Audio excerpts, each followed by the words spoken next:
अंतरराष्ट्रीय युवा विद्वान, जैन दर्शन में यूनिवर्सिटी टॉप व गोल्ड मेडलिस्ट, जैन सिद्धांत एवं न्याय विषयों को सरलता से समझाने वाले, यूएसए, इंग्लैंड, ऑस्ट्रेलिया आदि अनेक देशों में जैन धर्म की महती प्रभावना करने वाले, पंडित टोडरमल पुरस्कार, युवा विद्वत रत्न आदि अनेक पुरस्कारों से सम्मानित मूर्धन्य विद्वान डॉक्टर संजीव कुमार गोधा जयपुर द्वारा जानिए धर्म का मर्म।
ये सब सप्रतिष्ठित प्रत्येक हैं, सब सप्रतिष्ठित प्रत्येक हैं। ये जिनमें अनंत निगोदियाँ हैं वे सप्रतिष्ठित प्रत्येक हैं, जिनमें अनंत निगोद राशि नहीं है, अल्प है, वो अप्रतिष्ठित हैं। यह अवश्य है कि कोई कोई प्रत्येक वनस्पतियाँ ऐसी अवश्य है जो उत्पत्ति के प्रथम अंतर्मूर्त में, ध्यान दीजिएगा,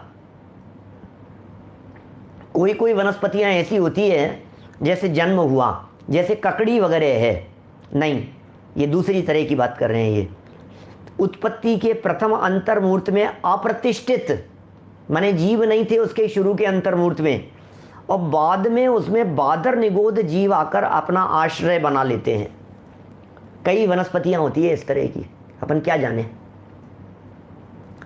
माने कई वनस्पतियां ऐसी होती हैं जो वनस्पतियां पहले तो उसमें जीव नहीं थे, ज़्यादा कुछ भी नहीं थे, जन्म लिया उसने, अंतर्मूर्त में तो नहीं थे, और बाद में उसमें अनंत जीवों ने आकर के आश्रय ले लिया, ऐसे तब वे प्रतिष्ठित हो जाती हैं। और वे सूखने या अग्निपक्व होने के पहले प्रतिष्ठित नहीं होती, अप्रतिष्ठित नहीं होती। ऐसा होना चाहिए, मुझे ऐसा लगता है, मिलाना चाहिए दूसरी प्रतियों से। उन्हें हम मुख्य साधारण कह सकते हैं। जो वनस्पतियां शिरा, संधि, पर्व वगैरह के नहीं दिखने तक साधारण, अब ये दूसरे प्रकार की बात कह रहे हैं, ये अलग तरह की बात है। आप पढ़ेंगे तो आपको वाक्यों में फ़र्क नज़र आएगा। रमेश कुमार जी साहब, देखिए, कुछ वनस्पतियां, पहले पढ़ देता हूँ वाक्य। जो वनस्पतियां सिरा, संधि, पर्व वगैरह के नहीं दिखने तक साधारण तथा उनके दिखने पर अप्रतिष्ठित प्रत्येक हो जाती हैं, अथवा संभंग, अहिरूह, तंतु टूटने पर लगा रहे, काटने पर उगे, सो साधारण, विपरीत, असाधारण, अप्रतिष्ठित प्रत्येक हैं। सुनिए, अब दो तरह की बातें पढ़ ली है, ख़त्म हो रहा है, अभी नया सा प्रकरण शुरू हो रहा है, सब बातें सरल हो जाएगी अभी 2 मिनट में। ऐसा है, कुछ वनस्पतियां ऐसी है जो वनस्पतियां शुरू में तो अप्रतिष्ठित थी और बाद में उसमें अनंत निगोदिया जीव आ गए तो वो सप्रतिष्ठित हो गई। 2 हेड ऑफिस हो गए भाई साहब, ऐसा ही है।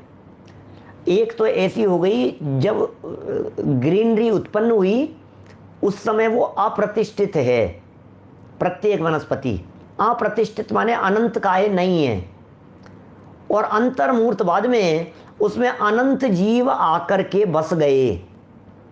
पहले अप्रतिष्ठित थी, बाद में सप्रतिष्ठित हो गई। अब दूसरा उल्टा वाक्य कहता हूं, कुछ ऐसी हैं जो पहले तो सप्रतिष्ठित थी, ककड़ी वगैरह इस तरह की चीज़ें कच्ची कच्ची थी ना, तो सप्रतिष्ठित थी। ककड़ी वगैरह, तुरई वगैरह, ये लौकी वगैरह बिल्कुल कच्ची कच्ची, टेंसी वगैरह बहुत छोटी छोटी सी थी। वो पहले तो सप्रतिष्ठित अनंत कायिक थी, और बाद में जब वो पक जाती है, बड़ी हो जाती है, तो फिर वो अप्रतिष्ठित हो जाती है। क्या? इसलिए छोटी छोटी सी जो पतली पतली ककड़ियाँ आती है ना, कच्ची कच्ची ककड़ियाँ, कच्ची कच्ची लौकियाँ वगैरह, ये सब नहीं यूज में लेने चाहिए, पकने के बाद में यूज में लेने चाहिए। क्योंकि जब तक वे कच्ची रहती हैं तब तक वे बहुत अनंत काय जैसा हैं, ऐसा स्वरूप है। तो मोटी मोटी बातें हैं, सावधानी रखने के लिए। देखिए आगे क्या कहते हैं। ये उपचार से भी साधारण कही जा सकती हैं, इनको उपचार से भी कह देते हैं, साधारण कह देते हैं। कभी कभी आलू वगैरह को साधारण कह दिया, इस तरह से बोल दिया, क्योंकि इनके भीतर साधारण पने के जो चिन्ह बतलाए जाते हैं वे जब तक पाए जाएंगे तब तक वो साधारण कहलाएंगी, बाद में अप्रतिष्ठित हो जाएंगी। मैं ककड़ी, लौकी, तुरई ऐसी चीज़ों की बात कर रहा हूँ जो छोटी थी, फली वगैरह तो बहुत कच्ची थी, तो वो सप्रतिष्ठित थी, अनंत कायिक थी। और जब वे बड़ी हो गई बहुत, और बड़ी हो जाने के बाद वो अप्रतिष्ठित में कन्वर्ट हो जाती है। अतएव जिन वनस्पतियों में अप्रतिष्ठित पूर्व, सप्रतिष्ठित उत्तर रूप दो भंग पाए जाएं, वे मुख्य अनंत काय या साधारण मानना चाहिए। और जिसमें एक तो अप्रतिष्ठित पनाओ, फिर सप्रतिष्ठित पनाओ, फिर बाद में फिर अप्रतिष्ठित पने रूप ऐसे भंग पाए जावे, वे उपचरित अनंत काय ही हैं। इसका मतलब ये सब जीवों की कितनी कितनी बातें हैं, जनागम में क्या क्या बातें आई है, कहाँ कहाँ से इन्होंने लाला करके हमारे सामने धर दी है। हम तो ज़िंदगी में कब इन बातों को पढ़ते हैं भाई साहब। पहले सप्रतिष्ठित थी, सुनना, फिर अप्रतिष्ठित हो गई, फिर अप्रतिष्ठित थी, बाद में उसमें फिर अनंत जीव आ गए तो सप्रतिष्ठित हो गई। तो बोले उनको भी अनंत का ही जानना चाहिए। ऐसी बहुत तरह की चीज़ें हो सकती है। अब पता नहीं अपन लोगों के परिचय में एक्चुअल में लिमिटेड ग्रीन वेजिटेबल वगैरह अपने टच में आती है ना, इसलिए अपन जानते नहीं हैं। इसीलिए तो कहा है अजान फल नहीं खाना, इसीलिए कहा है जिनको आप जानते नहीं हो उनको मत खाइए, उनसे बचिए आप। इसी भाव को हृदय में रखकर महापंडित आशाधर जी ने अंगार धर्मामृत के चौथे अध्याय 22 श्लोक की टीका में अनंत काय शब्द के मुख्य और उपचरित इस तरह दो अर्थ किए हैं, और उन दोनों के भिन्न भिन्न दो उदाहरण दिए हैं। मुख्य अर्थ में लिखा है कि अनंत काय है, अनंत है, साधारण है, कायो येषाम ते साधारणांगाः स्नुहि गुडुच्यादय है। और उपचरित अर्थ में लिखा है कि अनंत निगोताश्रितत्वात् अनंत काय है, येषाम ते अनंत कायाः मूलकादय है, प्रतिष्ठितांगः प्रत्येक भेदः। उक्त कथन से यह बात स्पष्ट हो जाती है कि अनंत काय वनस्पति दो प्रकार की है और उनका अवस्थान भी दो प्रकार का भिन्न भिन्न है। अब ये कुछ शब्द दिए हैं, पढ़ते ही समझ में आएंगे, नीचे अर्थ भी दिए हैं। स्नुहि थूहर, गुडुचि नीम गिलोय आदि साधारण अनंत काय हैं। पणक, किण्व, कवक और कुहण आदि भी इसी भेद के अंतर्भूत हैं। अपन लोगों को तो कितने ही लोग मेरे सामने बैठे हुए सादर में ऐसे होंगे जिन्होंने कभी ये नाम नहीं सुने होंगे। 2-3 मिनट और पढ़ूंगा बस, फिर उसके बाद में उदाहरण दिया है एक पद्म पुराण का, उसे समझाया है हरित काय के संदर्भ में। पणक क्या होता है? पणक किसे कहते हैं? पणक शब्द सुना क्या कभी? पणक बोले गीली ईंट, मिट्टी, दीवार पर हरे आदि रंग की उत्पन्न होती है, उसे पणक कहते हैं। हो जाते हैं इस तरह की, हरी हरी सी दिखती है आपको। कहीं ईंटों का मकान चुना हुआ था, हैं, कहीं दीवार थी और दीवार पर ऐसे ग्रीन ग्रीन सी हरी हरी सी छा गई जिस तरह की, उसे पणक कहते हैं। शैवाल तो पानी में होती है, देखिए काई कहते हैं उसको, तो शैवाल ये भी इसी तरह की है, काई जैसी ही है कुछ। और किण्व क्या है? वर्षा काल में जो छत्राकार वनस्पतियां होती हैं उन्हें किण्व कहते हैं। बरसात के दिनों में छत्राकार बहुत तरह की इस तरह की छा जाती है, ग्रीनरी ऐसे जगह जगह जंगलों में ऐसे उग जाती है छत्र जैसी, उन्हें किण्व कहते हैं। कवक किसे कहते हैं? श्रृंग से उत्पन्न हुए जटाकार अंकुरों को, जटा जैसे आकार वाले अंकुर होते हैं उन्हें कवक कहते हैं। मशरूम वगैरह भी यही इसी तरह के हैं। फिर कुहण, आहार कांजी आदि के ऊपर जो सफ़ेदी फूलन आ जाती है उसे कुहण उलण कहते हैं। उलण आ गई, उलण, उलण शब्द सुना है? उलण, मैंने तो सुना है उलण शब्द तो बहुत बार। उलण आ गई इस चीज़ के ऊपर, उसको कहते हैं कुहण। कुहण आ गई, उलण आ गई, किस चीज़ में? कभी कभी ऐसे सफ़ेद सफ़ेद सी फफूंद जैसी आ जाती है, फंगस, क्या फंगस जैसी हो जाती है जगदीश भाई, ये अचार वगैरह में हो जाती है, किसी चीज़ के बने हुए में, नींबू मिर्च वगैरह के कोई बने हुए हैं। बुरशी कहते हैं कि उमाकांत जी साहब इसको फूली कहते हैं। अब ये एक्चुअल में क्या है, हम जिस जगह पर बैठ कर के बोल रहे हैं ये पूरे देश में बोल रहे हैं, पूरे दुनिया में बैठ कर के बोल रहे हैं संजय जी साहब, क्या करें। इसलिए कहीं ना कहीं तो इन शब्दों के प्रयोग वाले हमारे सामने बैठे हुए श्रोता लोग मिल ही जाएंगे। हिंदी में नहीं होगा तो मराठी में होगा, मराठी में नहीं होगा तो तमिल में होगा, कन्नड़ में होगा, तेलुगु में होगा, मलयालम में होगा, मराठी में बरसी कहते हैं। देखो सब लैंग्वेज वाले, यहाँ तो कोई चाइनीज में भी कोई शब्द मिल जाए तो चाइनीज वाले लोग भी जानने वाले मिल जाएंगे सामने, क्या करें। देखो ये सब वनस्पति से सप्रतिष्ठित प्रत्येक रूप या मुख्य साधारण रूप भेद हैं। उमा सब स्वामी श्रावकाचार्य में क्या कहते हैं? बहुत महत्वपूर्ण बात कह रहे हैं, इतनी महत्वपूर्ण बात कह रहे हैं, लाइफ में अप्लाई करने योग्य बात कह रहे हैं। वह है तो कठिन, लेकिन सोचना जरा बात क्या कही है इन्होंने उमा स्वामी श्रावकाचार्य में। नैव पुष्पम द्विधा कुर्यान न चिंद्यात कलिकामपि चंपकोत्पल भेदेन यति हत्या समम फलम। समझ में आया क्या कुछ? फूल के दो टुकड़े कभी नहीं करने चाहिए, फूल के टुकड़े कभी नहीं करने चाहिए, तथा कली को भी नहीं मोड़ना चाहिए। फूल के टुकड़े, फूल है एक, फूल तोड़ने की बात नहीं कर रहे, फूल था, फूल की आप पत्तियां तोड़ रहे हो, फूल के टुकड़े कर दिए। कह रहे हैं फूल के पत्ते कभी नहीं करने चाहिए, कली को भी नहीं मोड़ना चाहिए, कली के दो टुकड़े नहीं करने चाहिए। चंपा, कमल आदि की कली के दो टुकड़े करने से मुनि हत्या के समान पाप लगता है। क्या करो? उमा स्वामी श्रावकाचार्य में लिखा है। भाई साहब चलते फिरते कर देते हैं, पता भी नहीं लगता है हमारे को। विवेक जी कितनी समझदारी वाली बात कह रहे हैं। ये क्या लिखा है उमा स्वामी श्रावकाचार्य में?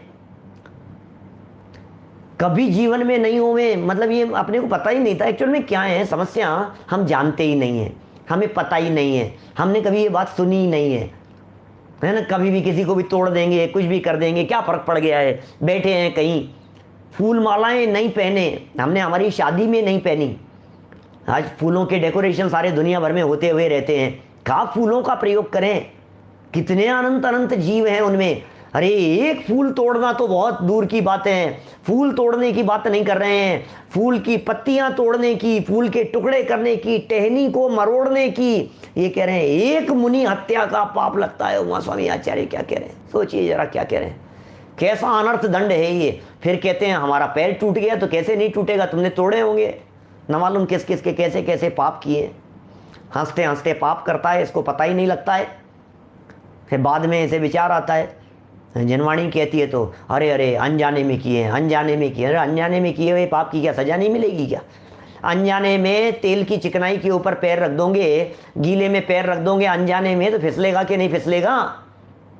फिसल जाएगा, गिरेगा। सुनिए, उक्त प्रमाण से सिद्ध होता है कि यदि टूटे हुए फल पुष्पादि अचित्त होते तो उमा स्वामी श्रावकाचार्य में उक्त श्लोक के द्वारा फूल की एक कली को तोड़ने में मुनि हत्या का पाप क्यों बताया जाता? मुनि हत्या का पाप बतला रहे हैं। ये क्या हो गया है? ये कितना बड़ा पाप कह करके पुकार रहे हैं। लोगों ने मजाक समझ रखी है इसको। नहीं बताने की जरूरत है, बोलो ये बातें नहीं सिखाने की जरूरत है। अभी चढ़ जाओगे घास पर जाकर के बैठ जाओगे डेरा डाल करके और वहां जाकर के उखाड़ते रहोगे घास को बैठे बैठे, या अनर्थ दंड नाम का महापाप करते रहोगे। कोई व्यक्ति आपको फूल पकड़ाएगा और बड़े मजे से और फिर उसकी टहनियां तोड़ते रहोगे, मरोड़ते रहोगे। अरे मुनि हत्या जैसा महापाप लग रहा है, मुनि हत्या जैसा। प्लास्टिक के तो निर्दोष है, चलो प्लास्टिक की तो कोई बात नहीं, प्लास्टिक की क्या बात करेंगे आप। चलिए, सार चतुर्विंशतिका में सचित्त त्याग प्रतिमा को धारण करने वाले का स्वरूप लिखा है। क्या लिखा है? यो नाति कृपया सर्वं सचित्तम जीवमंकुलम सदया परिणामेन मोक्षदम धर्ममाचरेत् इति ज्ञात्वा बुधस्त्याज्य हालाहलमिवानिशं कृत्वा जिह्वावशे कृत्स्नं सचित्तं स्वकृपाप्तये। चौथे अध्याय का है ये सार चतुर्विंशति का नामक ग्रंथ का, जो दया से अनंत जीव सहित सभी सचित्त काय जलादि को भक्षण नहीं करता, वह दयामय परिणामों से मोक्ष को देने वाले धर्म का आचरण करता है। मोक्ष को देने वाले धर्म का आचरण होता है उस जीव के इस प्रकार। संपन्न कर रहे हैं, संपन्न, चिंता मत करो, ज्यादा नहीं करने वाले हैं यहां पर। क्या इस प्रकार निश्चय कर जिह्वा इंद्रिय को वश में करके अपने ऊपर दया करने के लिए, अरे जिह्वा पर क्या, इसकी जिह्वा को वश में करके अपने ऊपर दया करने के लिए समस्त जीव सहित वस्तु वनस्पति या जलादिक को विष के समान जानकर त्याग देना चाहिए। जहर है भाई साहब, जहर समझ करके त्याग देना चाहिए। हरित काय वनस्पति जो वृक्ष से तोड़ी हुई है या काटी हुई है, समझना, हरित काय वनस्पति जो तोड़ी हुई है, काटी हुई है। आप सोचिए मुनिराज क्यों नहीं चलते? ये सब पता था। प्रमोद जी भाई साहब, गुरुदेव इन सब बातों को जानते थे, अपने जीवन में अपनाते थे। जो घटनाएं हम उनके जीवन की सुनते हैं कि साथ साथ में चलते हुए किसी व्यक्ति के द्वारा एक पांव फूल की पत्ती के ऊपर पड़ गया और वे तिलमिला उठते थे। क्या कर रहा है ये? तेरे भूतकाल के अनंत जन्मों के माता पिता हैं इसके अंदर। ये वचन गुरुदेव के मुख से यदि निकलते थे भाई साहब, तो ऐसे ही नहीं निकलते थे। उन्हें पता है इन बातों का, हमें पता नहीं है आज उनके अनुयायियों को। इसलिए पता नहीं है कि पढ़ते ही नहीं है, चरणानुयोग तो बेकार की चीज समझते हैं। क्या कितना अत्यंत निर्दोष जीवन था भाई साहब उनका। कोई कहे किसने देखे, अरे नहीं नहीं नहीं कुछ नहीं, सूखी पत्ती है, ऐसे ऐसे कुछ नहीं उठा करके, इसमें कोई जीव नहीं है, कोई जीव नहीं। अरे तेरे क्या बात कर रहा है? सर्वज्ञ की विराधना करता है, सर्वज्ञ परमात्मा की विराधना कर रहा है तू। तेरे हमारे देखने की क्या बात है? अनंत जीव देखे हैं, सर्वज्ञ भगवान ने देखे हैं, तीन लोक के नाथ ने देखे हैं, उनके ज्ञान में प्रकट झलक रहे हैं। भविष्य के अनंत सिद्ध परमात्मा उसमें बैठे हुए हैं और भूतकाल के हमारे अनंत माँ बाप उसके अंदर बैठे हुए हैं, माता पिता उसके अंदर बैठे हुए हैं। क्या चीज है ये? थोड़ी सी जिह्वा इंद्रिय के लोभ के कारण अनंत काय का सेवन करेंगे, ये कैसे होगा? देखिए लिख रहे हैं आगे, हरित काय वनस्पति जो वृक्ष से तोड़ी हुई है या काटी हुई है, बनाई हुई है, उस हरित काय नाम वनस्पति में अनंत जीवों की संभावना बहुज्ञानियों ने बतलाई है, संभावना बतलाई है। यह वनस्पति सकल पाप को बंद को करने की खान, महापाप के संग्रह की एक मोहपाश, अनंत जीवों के घात संसार बढ़ाने वाली है। इस हरित काय वनस्पति के दो भेद हैं, जैसे साधारण और प्रत्येक, जिसमें साधारण तो कार्य में नहीं आती। अब देखिए फिर कह दिया, यहां फिर वापस कह दी ये बात, साधारण तो कार्य में नहीं आती, माने साधारण वनस्पति काम में नहीं आती। क्या? प्रत्येक के दो भेद हैं, सप्रतिष्ठित और अप्रतिष्ठित। जिस एक शरीर का स्वामी एक हो वह तो अप्रतिष्ठित प्रत्येक है। वापस पक्की कर लीजिए परिभाषाएं। जिसमें एक शरीर का एक मालिक हो वह तो अप्रतिष्ठित प्रत्येक है, और जिस शरीर के आधार में असंख्यात तथा अनंत जीव रहें वह सप्रतिष्ठित है। ऐसे समझकर उसकी दया पाले वही दया मूर्ति श्रावक कहलाता है। इनकी दया पालने वाला व्यक्ति जीव वो दया मूर्ति श्रावक कहलाता है। किस तरह से दया पाली जानी चाहिए इनकी दृष्टांत द्वारा सचित्त विचार बतलाते हैं भाई साहब। दृष्टांत दे रहे हैं, अब सुनिए किस किस तरह से। 2-3 दृष्टांत दिए हैं छोटे छोटे से। प्रथमानुयोग के दृष्टांत पद्म पुराण नामक ग्रंथ में दिए हैं। अभी तक चरणानुयोग चल रहा था, प्रथमानुयोग की कथाएं सुनिए, छोटी छोटी सी कथाएं 2-2 लाइन में। पद्म पुराण के 64वें पर्व में बताया गया है। रवि शेणाचार्य का लिखा हुआ ग्रंथ है पद्म पुराण। उस पद्म पुराण के 64वें पर्व में बताया गया है कि मेघकूटपुर का राजा द्रोण मेघ था। द्रोण मेघ, उसकी अनंग कुसुमा, अनंग सरा भी नाम है इसका, अनंग सरा, अनंग कुसुमा चक्रवर्ती था ये, नाम की पुत्री को एक विद्याधर हर ले गया। विद्याधर उसको हरण करके ले गया। किसको? अनंग कुसुमा को, अनंग सरा को। और कारण पाकर वह उस कन्या को एक ऐसे जंगल में छोड़ गया जिसकी खबर उसके पिता चक्रवर्ती को, चक्रवर्ती थे पिता, उसके पिता चक्रवर्ती को 3000 वर्ष तक भी नहीं मिली। 3000 वर्ष बाद में बेटी मिली। अनंग सरा नाम है इसका। 3000 वर्ष बाद में मिली। तब उस कन्या ने अपने जीवन की आशा छोड़कर, अजगर के मुंह में थी। अभी पिछले दिनों कई बच्चों ने, बालिकाओं ने इस तरह के पार्ट किए थे, 5-5, 7 साल की बच्चियों ने, जिसमें अजगर बनाया और अजगर के मुंह में, और फिर पिता आ गए, तलवार निकाल रहे हैं उसे काटने के लिए। चक्रवर्ती 3000 वर्ष बाद में मिली है बेटी, जीने की आशा छोड़ दी उसने। ऐसा घोर तप किया कि उस अरण्य में, उस जंगल में सूखे फल और पत्र खाकर 3000 वर्ष तक तप किया। सूखे फल खाए उसने, सूखे पत्ते खाए उसने, बिल्कुल सूखे हुए। अंत में समाधि मरण कर वह राजा द्रोण मेघ के विशल्या नाम की पुत्री हुई। विशल्या, ये लक्ष्मण की पत्नी थी विशल्या। इस विशल्या के नहाए हुए जल से रोग दूर हो जाते थे। अभय दान दिया, अभय दान में प्रसिद्ध हुई है ये। बोलो क्या करें। जो कदाचित हरित काय में तोड़ने पर जीव नहीं रहते, यदि हरित काय के तोड़ने में जीव नहीं रहते क्या, तो वे सूखे फल और पत्र भक्षण करके क्यों तप करती भाई साहब? सूखे फल क्यों खाती वो? हरे फल क्यों नहीं खाती? और सूखे पत्ते क्यों खाती? हरे पत्ते खाने में क्या हो गया था? इससे यही सिद्ध होता है कि हरित काय को तोड़ने मरोड़ने काटने पर भी जीवों का संबंध नहीं मिटता है। माने टूट गए ना तो भी उस हरित काय के अंदर जीव नहीं मिटे हैं, ये बात कहना चाहते हैं। अपन ये सोचें कि पेड़ से टूट गया पत्ता, अब पेड़ से पत्ता टूट गया तो अब ये तो अचित्त हो गया ना। बोलो, पेड़ से पत्ता टूट करके नीचे गिर गया तो अब तो वो पत्ता अचित्त हो गया? बोले नहीं हुआ, अचित्त नहीं हुआ, क्योंकि उस पत्ते में अभी भी, चूंकि वो हरित काय है, उसमें संख्यात असंख्यात अनंत जीवों की संभावना है।